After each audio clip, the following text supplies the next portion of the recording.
上集小編話同大家揭開本古代潮流寶典，睇下那些年嘅生活好物。等館長睇下有乜好推介先。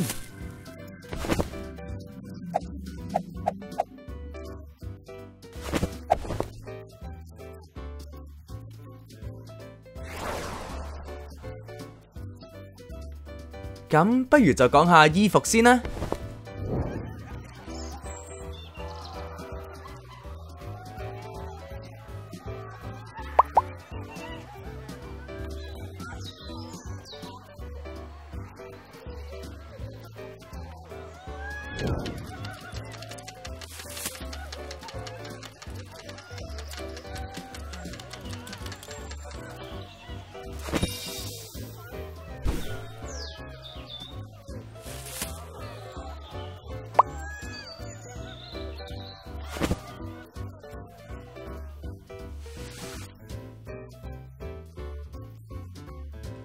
果然係噃，古代女子嘅手藝真係好精湛，個個都係 DIY 手工達人。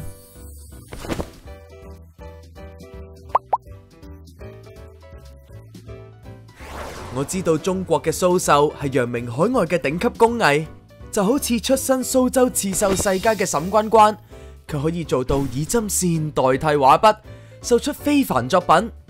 館長，你可唔可以介紹下？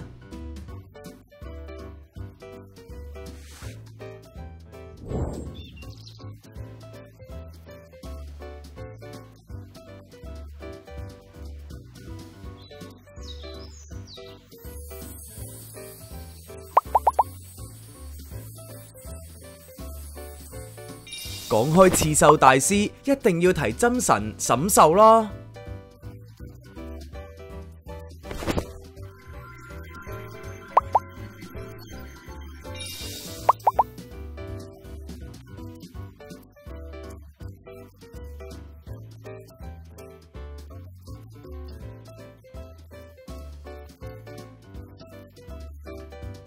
沈繡真係充分展現女藝術家嘅才華。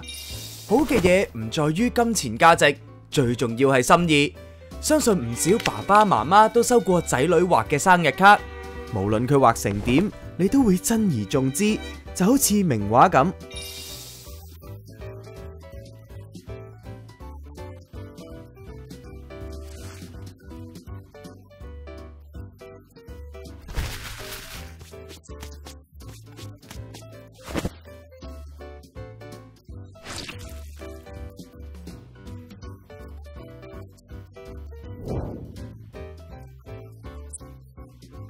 我知道最後吳昌碩就用佢最擅長嘅書法喺畫上題詞，感謝妻子賢淑多年嚟養蠶紡織，不辭勞苦維持生計，等自己可以安心追求自己嘅學問同事業。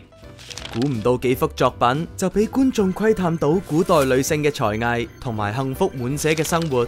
今集時間又差唔多啦，想睇更多可以去香港文化博物館參觀香港賽馬會呈獻系列眾裏尋他南京博物院藏中國古代女性文物展，發掘更多古代女性嘅才藝啦！拜拜。